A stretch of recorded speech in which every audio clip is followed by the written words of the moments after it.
Quando se fala em democracia, muita gente, não nossos ouvintes, tá? Claro, acha que democracia é eleição. Tem um certo sentido porque sem eleições não tem como ter democracia, mas é aquela coisa, não é porque A depende de B, que B seja a razão de A, a única razão de A. Não rola democracia se tiver partido único, por exemplo, não rola democracia se a maioria das pessoas não tiver opção de votar, ou ter real condição de se candidatar e por aí vai. Isso só para ficar circulando ao redor da ideia do pleito em si, tá? Mas é aquela coisa, se a eleição em si não presta, então, meus caros, a democracia não presta. E hoje, infelizmente, com tanta coisa que a gente tem visto por aí, e infelizmente, o conceito de democracia no Ocidente está cada vez mais falho.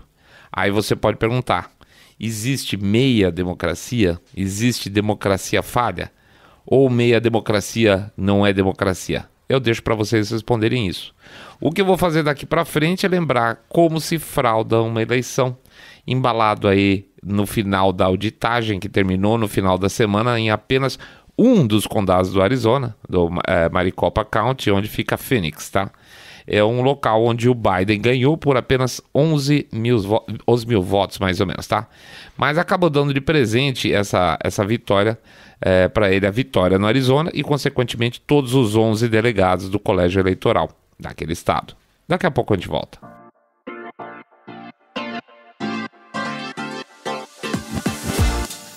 Saindo da bolha. Menos notícia, mais informação para você.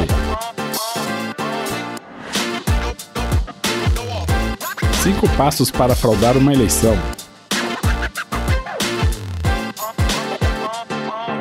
Fala pessoal, tudo bom? Bem-vindos a mais um Saindo da Bolha. Esse é o nosso episódio 81 e a gente vai falar sobre fraude eleitoral. Assunto que as nossas plataformas detestam quando a gente fala, né? Logo, é uma possibilidade bastante real que a gente tenha pouca gente sendo avisada sobre o nosso episódio especificamente, mas azar. Como eu falei, a Maricopa, o condado de Maricopa, a Maricopa ficou estranho, acabou de realizar uma auditoria nos resultados das eleições presidenciais. E, para variar, o que se viu foi uma disputa de narrativas. Se você for da mídia tradicional e dos selinhos azuis do Twitter americano, o que você vai ver, na verdade, não, perdão, se você for ver, né, a mídia tradicional e os selinhos azuis, o que você vai ver como padrão foi a expressão sham audit, ou seja, é uma fraude, uma auditoria fraudulenta. Todo mundo falando que a auditoria foi uma farsa. Porque sim, tá? Porque eles querem que seja, então eles falam que é. Por que isso? Porque poderia contestar os resultados das eleições do ano passado, tá? Mas aconteceu uma coisa interessante. A contagem de votos realizada, ela repetiu o número oficial, com pequena margem de diferença. E aí, meus amigos, tanto a imprensa como os selinhos azuis começaram confirmou os resultados, mas não era esse o objetivo. É óbvio que você contar 20 vezes os votos, você vai ter 20 vezes os mesmos resultados, tá? O problema é o seguinte, a auditoria não tinha, então, intenção de recontar os votos em si, mas ver a validade desses votos contados. Aí sim, a coisa foi bem diferente. A gente vai esticar esse assunto mais para frente, mais no final. Antes a gente vai falar um pouco sobre o tema fraude e antes ainda, vamos, claro, fazer o nosso jabacito, né? Para quem não fez ainda ou não conhecia a gente até hoje, a gente pede para passar lá no nosso site www.saindabolha.com.br, clicar no botão Follow this podcast ou seguir a gente Spotify, Podcast Addict, Google Podcast, Apple Podcast, tá? Pede também para dar um share nas redes sociais, especialmente esse episódio, porque eles vão esconder sim, evidentemente. Pede também para fazer o famoso boca a boca sarado, contando que vocês estão acompanhando o podcast Cabeça Direita Limpinho Supimpa, que detesta o politicamente correto. E, finalmente, pedir também para vocês anotarem aí o endereço do nosso canal do Telegram. Vamos lá, bit.ly/telegram-bolha. bit.ly/telegram-bolha. E como eu sempre erro o meu jabá, certo, rapazes? Eu esqueci de falar também no nosso canal no YouTube, o canal Saindo da Bolha, que tá lá crescendo, devagarzinho, mas vamos nós, estamos crescendo. Entra lá, fica fã, sei lá como é que chama aquele troço, aperta o botãozinho, o sininho, aquela coisa arada toda, acompanha a gente por lá, por favor. Se você já acompanha o nosso podcast em áudio, acompanha lá também, dá um seguir, que isso ajuda nas nossas estatísticas para o YouTube ficar um pouco mais feliz com a gente e divulgar para mais pessoas, tá? Deve estar ouvindo barulho de prato por aí, porque o Mr. Way tá arrumando a cozinha. Vamos lá, vamos para as cabeças. Vida que segue. Pesquisas manipuladas. Vamos lembrar uma coisa. Para uma eleição ser fraudada, não rola quando um candidato está disparado na frente de todos os demais. Não rola porque é muita cara dura. A não ser que você viva em um país com um regime beirando ou sendo uma autocracia total, tá? E eles são poucos descaradamente dessa forma. Mas uma das maneiras de você começar a melar uma eleição é distraindo o eleitor. E esse é um sistema especialmente útil em países onde o voto não é obrigatório. Isso porque se o voto não é obrigatório e o comparecimento já costuma não ser lá muito brilhante, ou seja, a população em geral não costuma aparecer muito por, desinteresse político, abrir pesquisas pré-eleitorais, na verdade, principalmente com grande antecipação às eleições, é uma excelente maneira de fazer com que parte dos eleitores de um candidato, e aqui eu não estou brincando, tenham vergonha de dizer que apoiam um candidato derrotado, ou vendo que seu, time, né? Porque tem muita gente que vê política como um time de futebol, aquela coisa toda. Se ele vê que seu time está lá na rabeira da tabela, ele acaba se desinteressando pela política partidária também durante aquele período.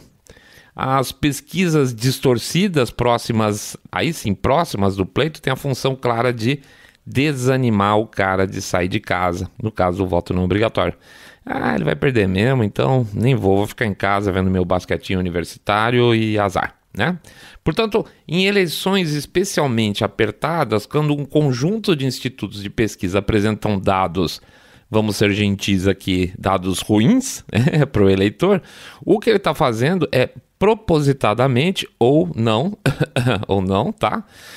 Buscando interferir no resultado final das eleições por meio da tentativa de convencimento de não comparecimento, tá? Eu vou pular o caso óbvio das nossas últimas eleições aqui no Brasil. Quer dizer, eu não vou pular não. Vamos lembrar o seguinte. Se a gente voltar a nosso relógio aqui 4 anos atrás, em relação à data de hoje, 4 anos, redondinho, tá?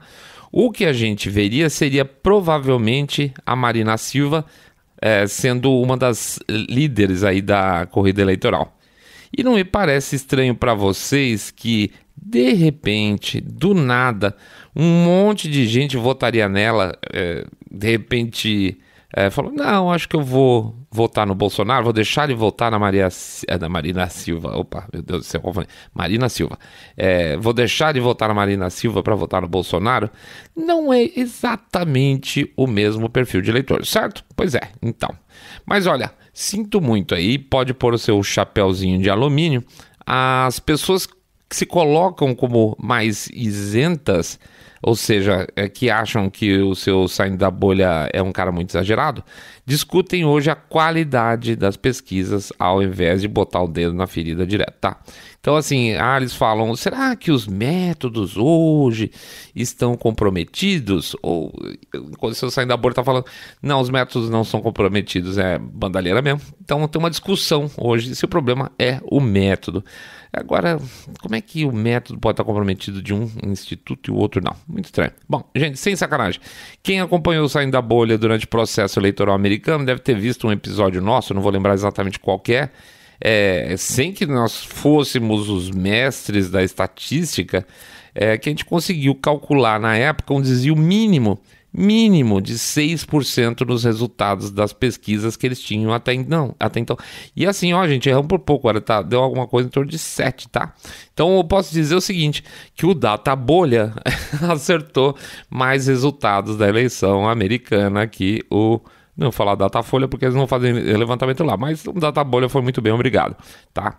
Tinha nego que jogava tijolo aqui na gente, falando que o 538, que é um agregador, né, que junta vários resultados num só, que estava fazendo um trabalho legal e que a gente estava doidinho de pedra para questionar o 538. Pois é, só que eles usavam pesquisas distorcidas e agregavam várias pesquisas distorcidas para dar a opinião deles, né? Não, please, né? Então, aí a gente pergunta, isso é ignorância ou isso é hipocrisia? Um pouco de cada. O único instituto de pesquisa que deu bullseye lá, acertou em cima na eleição do Trump 2016 foi, adivinha, quem mais acertou o resultado do Trump naquela eleição? Foi a Trafalgar, tá? E por que será? Porque eles tinham um método de pesquisa ou porque eles não tinham intenção de desinformar, né? Ou seja, lá pelo menos fica a dica de só seguir pesquisas de 2 institutos, a Trafalgar e o Rasmussen, tá? O resto é lixo, tá? Lixo puro. Teve um instituto com mais de 10% de erro. E aí, faz um favor, né, gente? Não dá pra levar isso a sério próxima eleição e continuar considerando esses caras. O pior, eles vão voltar realmente na próxima eleição de novo, vão ser citados de novo pela imprensa, de novo, e todo mundo bobinho, achando que a função deles não é desinformar para reduzir presença de republicanos nas urnas, tá? Quem acredita em instituto de pesquisa que erra de maneira recorrente, de verdade, ou é muito burro, não acho que é o caso, ou não tem caráter. Eleições têm que ter candidatos, certo?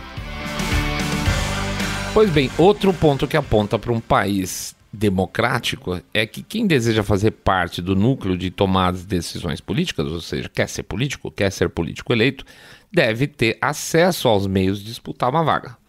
Ok, pode e deve ter restrições, como idade, por exemplo. Quem não viveu o suficiente nem a própria vida não deve ter direito, em princípio, de tentar mudar a vida dos outros.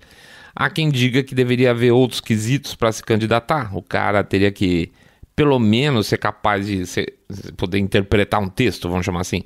Porque como é que ele vai votar uma matéria se ele é incapaz de entender o que ele está votando? Ah, mas se eu sair da bolha, tem as assessorias parlamentares, etc. De verdade, opinião pessoal, nem estou falando em nome do grupo, estou falando da minha aqui.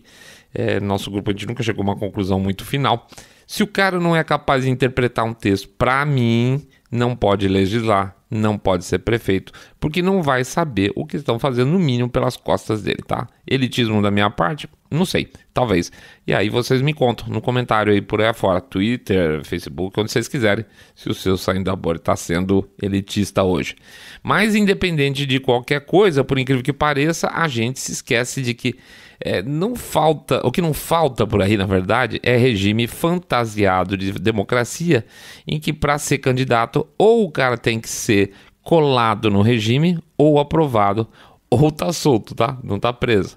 Pega nosso vizinho aí de cima, a Nicarágua. Até onde a gente acompanhou na Nicarágua, daquele grande democrata aí, o Daniel Ortega, que sempre foi muito amigo dos petistas e psolistas, e diz que eles andam brigados, que eles se deram mal. Eu não acredito, tá? Acredita quem quer. Na verdade é que a coisa tá tão descarada por lá que fica mal até pro PSOL continuar apoiando.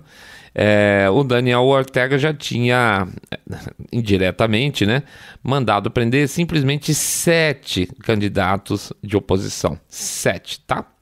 Aí fica mais fácil ganhar qualquer eleição, né? Diz que é só para suavizar, né? Talvez seja por isso que o Ortega esteja lá desde 2007, né? 14 anos no poder. Assim fica bem fácil. Ou a gente pode também lembrar do regime iraniano, né? Em que o Conselho dos Guardiões dá uma chinelada antes aí nos pré-candidatos e aprovam só o que eles querem. É evidente que o iraniano normal não é idiota e sabe que, portanto, o regime lá deles não é democrático, muito pelo contrário, é um regime autocrático, teocrático, e, portanto, suas eleições valem mais que, sei lá, um livro na frente do Lula. Tanto isso é verdade que nessa última eleição, em que foi eleito um super carniceiro aí chamado Ibrahim Raisi, com mais de 70% dos votos, a presença nas urnas foi um recorde histórico negativo, com menos de 50% dos iranianos comparecendo às eleições, tá? Os caras sabem que não serve para nada o voto, então ele não vai sair de casa. O regime iraniano não gosta disso porque deixa muito clara a farsa que é a eleição deles, tá? Então eles incentivam de qualquer forma, mas não funciona. A turma não vai mais mesmo e, que surpresa, sempre ganha o candidato deles. E mesmo assim, dos que foram, desses 40 e tantos por cento que foram, 15% foram votos brancos e nulos de protesto, mesmo sabendo que o Ali Khamenei, lá, o líder supremo, né, do país, avisou que voto de protesto era proibido. Olha que coisa democrática, que democracia vigorosa que eles têm por lá, né? Não pode fazer voto de protesto. Mas veja, você pode pensar, pô, seu Sandra Boi tá ficando gaga, né? Comparando fraude eleitoral com esse tipo de coisa. Não, Bigucho, que, desculpe a expressão, quem estupra a lógica de uma eleição dessa forma tem exatamente o mesmo espírito do cara que rouba por outros meios. É a mesmíssima coisa, tá?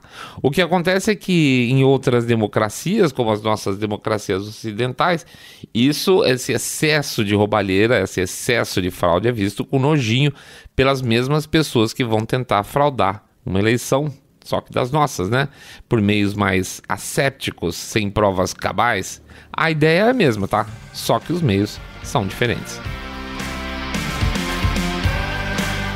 A mídia fraudando. Pois é. As pesquisas que são, sim, um processo de fraude eleitoral, quando distorcem os números, claro, não seriam nada se elas não tivessem seus resultados divulgados, furados, né? Seus resultados sem vergonha divulgados, e quem faz isso é a mídia. Portanto, a imprensa que não questiona resultados, que segue passando ao largo da realidade, também são cúmplices desse mesmo processo de fraude. Mas antes fosse só isso, tá? Não tem hoje um só país envolvido em que, a grosso modo, aí a imprensa não se alinhe ao pensamento do establishment, que é essa nova geleia geral aí de esquerda barra líderes corporativos, né? Na Alemanha passaram os últimos anos todos passando pano, não sei porque eu falei isso, não gosto dessa expressão de passar pano, eu acho estranha. Mas enfim, estava lá a imprensa alemã passando pano para Angela Merkel todos esses anos. A imprensa britânica fazendo coro com as ideias propagadas pelos trabalhistas, muito mais do que conservadores, e olha que os conservadores lá também não estão com essa bola toda. No Canadá, a imprensa passando pano para o Trudeau, com fraude, com tudo que está acontecendo por lá. E em países onde o establishment não tem o poder federal, a imprensa segue criticando os líderes nacionais, como é o caso aqui no Brasil do Bolsonaro e do Trump lá nos Estados Unidos, enquanto ele estava de pé. Veja, eu não quero nem pensar que a imprensa deva falar A ou B. Fala, não, a imprensa só pode falar isso ou aquilo. São empresas privadas, têm liberdade de expressão, eles têm, nós não temos, né? E podem falar o que eles bem entenderem. Mas isso não quer dizer que eles possam desinformar. Tá? Para mim, com toda honestidade, a maior fraude de todos os tempos recentes da imprensa foi o famoso Russia Collusion, né? Que a imprensa americana ficou lutando aí por virtualmente 3 anos para incriminar o presidente Trump com uma história falsa de influência russa, seja no processo eleitoral, ou seja como ele um asset do governo russo dentro da Casa Branca. Toda a imprensa sabia que isso era uma grande bobagem. Em nenhum momento eles deram alguma margem de alguma folga para tentar assim, bom, vamos tentar mudar de assunto, que isso aqui é uma porcaria. Não, eles seguiram até o fim e você vê jornalista americano repetindo essa porcaria até hoje, mesmo estando desmontada. A coisa mais impressionante disso tudo é que, apesar dessa fraude escancarada, o Trump teve muito mais votos na segunda eleição do que na primeira. Isso quer dizer que, sem essa contribuição valorosa da imprensa, o Trump poderia ter ainda mais votos e, portanto, as fraudes de 2020 poderiam ter sido descartadas, porque a diferença entre Trump e o Biden seria tão maior que, como eu falei lá no começo, não daria para fraudar tanto, tá? Então, assim, sim, essa crítica fraudulenta contra o Trump, ela influenciou nos resultados, sim, a médio e longo prazo, a partir do momento que eles começaram, do dia 1.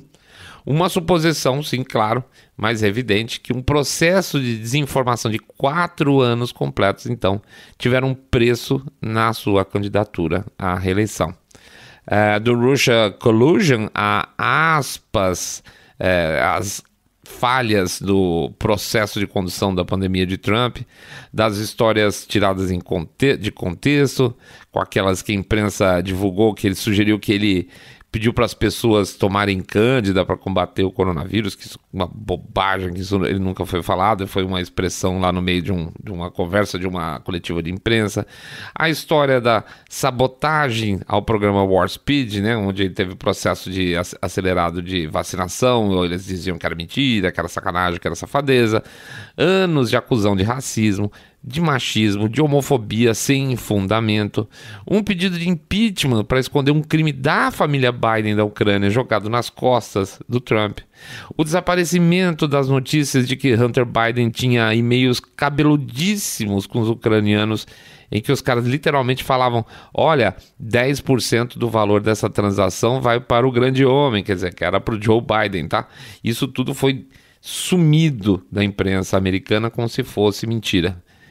E, claro, teve um preço. Se não era para aumentar os votos de Trump, poderia pelo menos abaixar os votos de Biden. Nada disso. Então apareceu na imprensa ou foi tratado pela imprensa com mínima seriedade. Portanto, foram milhares e milhares e milhares de horas das TVs, um infinito de centimetragem quadrada de más notícias de jornais, fake news, descontextualização, propositadamente para atrapalhar a reeleição de 2020. E isso, gente, chama-se fraude. Fraude nas redes sociais, com shadow banning das vozes conservadoras lá nos Estados Unidos, ou aqui no Brasil também. Abertura total para amigos democratas, ou da esquerda aqui no caso brasileiro. Propaganda, muita propaganda. E veja, não estamos falando só de candidatos conservadores não, lá nos Estados Unidos. Lá atrás a gente contou também a história, por exemplo, da candidata nas primárias americanas, a Tulsi Gabbard, que abriu um processo contra o Google que não disparou sua campanha de anúncios na noite de um dos debates. No caso eu acho que foi o terceiro debate das primárias, tá? O Google simplesmente não disparou e ela perdeu o timing de fazer a propaganda dela logo após o debate, tá? E por isso que ela entrou com o processo. Foi, por sinal, foi o debate que ela afundou, ela dinamitou as chances da, hoje, vice-presidente americana, a Kamala Harris, tá? Que foi uma porcaria nas primárias. Sim, a gente tem a tendência de tratar como mídia só jornal, TV e rádio, tá? Mas o conceito de mídia nos dias atuais, ele extrapola muito isso tudo. Sabotar a mídia pode muito bem ser representado, por exemplo, no caso do Parler, lembra disso? Aquela rede social com proposta de liberdade de expressão que simplesmente foi torpedeada e nunca mais conseguiu voltar à plena forma. Acabou, basicamente. Hoje tem o Getter, que substitui até, eu acho que melhor. Vamos ver se tem algum tipo de ataque que o Getter vai poder sentir também, como aconteceu lá atrás, quando a Amazon simplesmente fechou os servidores do Parler e a Apple e o Google tiraram os caras da loja de aplicativo deles. Mataram. Isso é bloqueio de mídia, tanto quanto censura de Facebook ou silêncio dos convenientes, vamos chamar assim, dos jornais para as estripulias do Hunter Biden. É tudo a mesma coisa. No mundo digital, empresas como a Salesforce, que não tem nada a ver com, não é uma empresa de mídia em si, a Salesforce estava censurando campanhas de e-mail do Partido Republicano, simplesmente porque essas mensagens que eram distribuídas pelo Partido Republicano por e-mail, o partido falava em fraude eleitoral. Assunto nosso aqui de hoje, vamos ver o que vai dar por sinal, tá? Sim, a empresa que dispara e-mail agora também acha que pode decidir que mensagens podem e que não pode ser enviada. É o fim de tudo. Às vezes perguntam pra gente se a gente não fica pistola, com, por exemplo, de maneira geral, pelo fato de a gente ser muito abafado nas redes. A resposta é sim, mas é um sim mais ou menos, tá, gente? Se você for considerar que nem e-mail os caras estão podendo mandar mais lá, os republicanos, até que a gente tá com alguma sorte, ainda tem alguma fresta aí para falar. O nosso podcast é mídia, né? E tá aí a prova. A mídia em si pode tanto fraudar a comunicação com objetivos eleitorais, como os agentes de mídia, como nós, podemos ser também censurados com o objetivo de fraudar o ambiente democrático. É tudo o mesmo pacote. É sujo, mas é o mesmo pacote. Sistema de votação.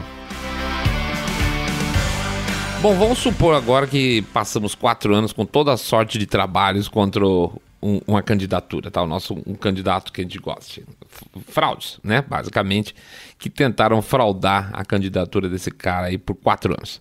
Pesquisa manipulada, notícia positiva suprimida, notícia ruim amplificada, fake news, candidato tendo seus direitos ceifados e olha...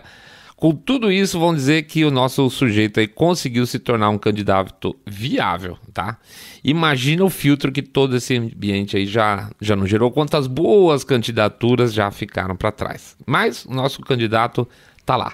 E aí, seu comportamento e sua campanha passa a ser regido por um código eleitoral. Ótimo, se eu sair da bolha, adoro leis sendo cumpridas. Mas que leis podem ser essas? Pois bem, para começar, podem ser leis que oportunisticamente sejam alteradas de última hora, como, por exemplo, no caso da liberação do mail-in ballot, ou seja, deram uma liberação geral lá nos Estados Unidos por causa, aspas, né, todas as tosses e coffee da vida, por causa da pandemia, né? Então liberou geral votação pelo correio, tá?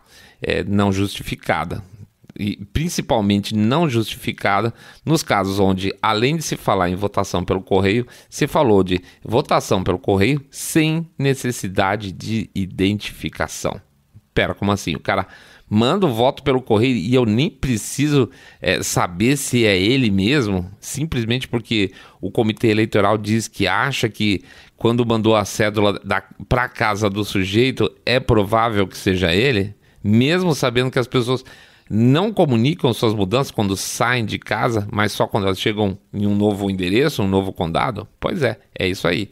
Desde o exemplo da nova legislação da Geórgia, que passou a exigir identificação de eleitores, mais de talvez aí umas 2 dezenas de estados americanos passaram a inserir esse dispositivo nas suas legislações eleitorais, ou seja, obrigatoriedade de identificação, e não é por acaso que quase a totalidade desses estados que alteraram, forçaram a questão de identificação de eleição do eleitor, sejam de base republicana. Pois é. Isso quer dizer, se eu sair da bolha, que os republicanos estão com o pé firme em ter processos eleitorais limpos e os democratas estão prontos para o vale tudo, para a sujeirada? Sim, basicamente é isso mesmo. Um dos estados que passou a incluir esse dispositivo como legislação foi o Texas, né, para evitar surpresinhas futuras, e automaticamente deu um enorme rebu. Como se falava lá no meu tempo, né? Rebu. Aconteceu então, deputados democratas correram para Washington para protestar contra essa medida antidemocrática de pedir identificação de eleitor, né? Foram protestar diante lá do Capitólio e, na verdade, para ficar longe do estado na votação da legislação. Mas não adiantou, passou, tá? A lei passou e ao menos essa falcatrua no Texas não vai acontecer mais por lá, pelo menos enquanto o Texas for um estado vermelho. Claro que o absurdo se lutar contra a identificação de um eleitor não tem argumento. Assim, é evidente que para defender a ausência de identificação tem que se arranjar um argumento sem pé nem cabeça, sem compromisso com lógica, né? Para os democratas, cada estado que passa essa legislação busca a identificação de eleitor como obrigatoriedade, agora automaticamente cada um desses estados está falando que eles são racistas. Por quê? Porque, sei lá, porque alguma razão os brancos milionários, os acadêmicos branquinhos, também da classe média alta americana, veem uma correlação que não dá para explicar entre racismo e identificação de eleitor, tá? É o único jeito de ter, fazendo algum tipo de malabarismo mental que nunca convenceu ninguém. O problema é que eles falam por eles mesmos, tá?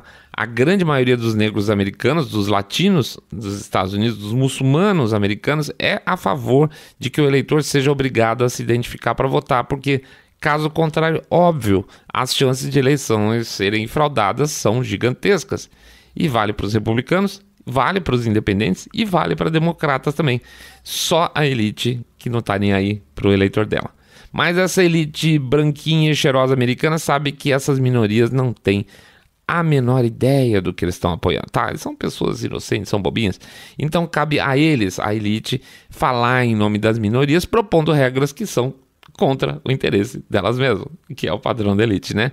De se preocupar com o povão mesmo, mas nem que para isso tenha que ir contra o que a população deseja, tá? Mais ou menos o esquema 7 de setembro contra 12 de setembro aqui no Brasil, não é isso? C'est la même chose. Contagem de votos. Mas nosso candidato, aquele lá que escapou de todas essas situações difíceis e conseguiu virar um candidato viável, tal, participou da eleição de tudo, escapou total de empresa, pesquisa, censurização, esdrúxula, pá, foi em frente. Chega o dia da eleição e agora cabe apenas a parte simples, que é contar os votos, né? Ufa, ele superou tudo, né? Não superou. A gente abriu nosso episódio aqui falando sobre a auditagem do condado de Maricopa, que a imprensa diz que só serviu para confirmar a vitória de Biden por lá, né? Mentira, fake news. Esse conjunto de coisas que a gente falou antes sobre legislação esdrúxula, imprensa impulsionando A ou B, coisas esquisitas acontecendo no caminho, explodiram na cara aí dos eleitores do condado de Maricopa, que de repente falaram assim: tá muito estranho isso aqui. E o Partido Republicano lá foi peitudo. Ele foi em frente e falou assim: não, tá estranho, vamos auditar isso aí, tá? A auditagem, então, de Maricopa, ela serviu basicamente para tentar encontrar qual foi o caminho feito para que houvesse uma distância entre a expectativa daqueles que estavam no momento anterior à eleição e o resultado final. E vamos lembrar, né, que a gente falou lá que só vale a pena fraudar se der para disfarçar, né, a não ser que você viva num regime autoritário, certo? Pois bem, a vitória de Biden em Maricopa, por só aí os seus 11 mil votos, era uma excelente oportunidade e um excelente exemplo de como funcionam as coisas. Esses 11 mil, guarda esse número, tá? Esse 11 mil e qualquer coisa, só no condado de Maricopa, tá? Que acabou fazendo com que o Biden levasse o estado todo, são muito significativos. E aí a gente vai detalhar algumas coisas que foram achadas nessa auditoria. Primeiro ponto: 5.295 votos foram feitos diferentes condados, ou seja, isso quer dizer que pessoas com o mesmo nome, sobrenome, filiação votaram em Maricopa e em outros condados também. Ou seja, estamos falando de duplicidade de votos, que certamente então também afetaram os resultados de outros condados do estado. Tá? Pô, mas se eu sair da bolha, a diferença foi de 11 mil e você está falando agora há pouco, então 5 mil está longe. Não, calma que nós estamos no começo. Teve 9 mil, além desses 5 mil anterior, teve 9.041 votos a mais do que as cédulas enviadas pelo correio. Como é que é? Isso aí. O condado de Maricopa mandou para casa das pessoas 9.041 cédulas a menos do que existiram em votos. Como é que pode ter retornado mais voto do que cédula enviada, né? Significa que foram contabilizados 9 mil votos falsos. É isso, basicamente é isso. Você pode até pensar, também sem precisar de ADI, né? Não, tem imagem de votos contados sem assinatura e com carimbo de recebimento na central impresso, ou seja, tão fake que eles imprimiram a cédula com o carimbo junto já, tá? Descaradamente, ao invés de ser uma marca de carimbo lá de tinta, o carimbo foi impresso diretamente no papel, tamanho a cara de pau dos caras. E esses votos foram contados como aspas normais, tá? Já arranjamos 14 mil votos, certo? Contra 11 mil. É pouco, então tudo bem, tem mais. 2.081 pessoas votaram fora do estado, o que obviamente não é permitido, porque para votar você tem que ser residente do próprio condado. Agora senta aí. A auditoria encontrou 23.344 votos de pessoas que não moravam mais nas suas casas. É aquilo que a gente falou. O cara, quando se muda, ele não dá a baixa do seu cadastro lá junto à junta eleitoral, vamos dizer assim. Suponha que você mudou de cidade e você vai fazer o quê? Vai se registrar na cidade nova. Na antiga, o registro continua lá. Esse é o caso, então, de 23.344 votos. A pergunta é: quem votou em nome dessas pessoas? Vai saber, né? Mas se eu sair da bolha, poderiam ser eleitores do Trump, poderia ser uma fraude feita por Trump. Poderia sim. E aí que tá, gente. O objetivo disso tudo não foi passar os votos do colégio eleitoral do Biden para o Trump no final da auditoria, tá? 9 meses depois. Já era. Essa eleição foi perdida, não vai voltar nunca mais. O que a auditoria queria provar é que, teve fraude. Porque, teve, né? Tá bem claro que teve. Teve muita fraude.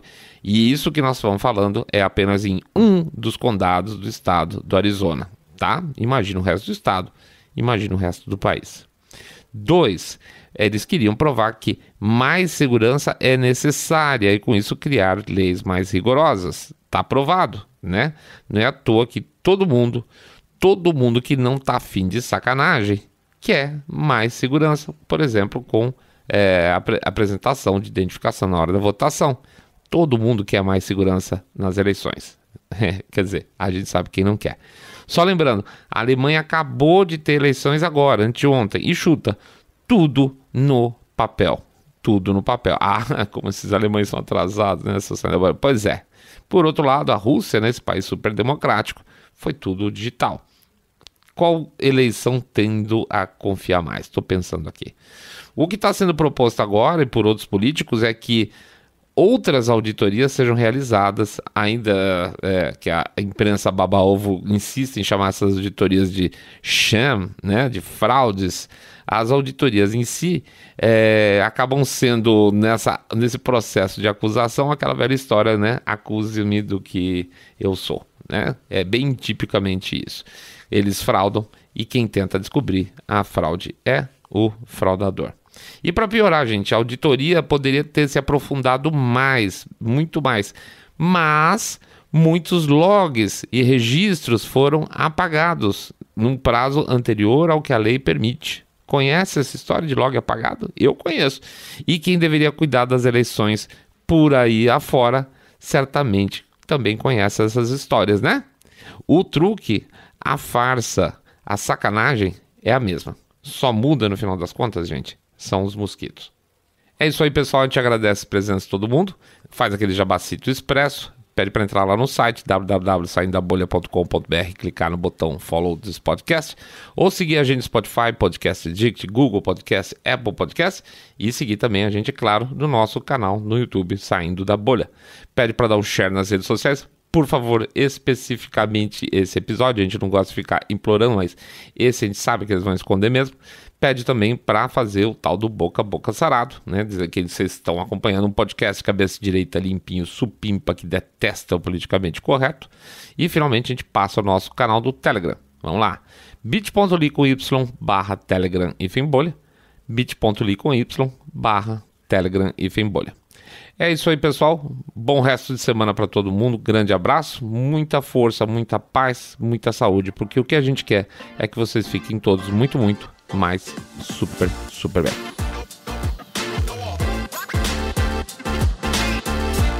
Saindo da Bolha.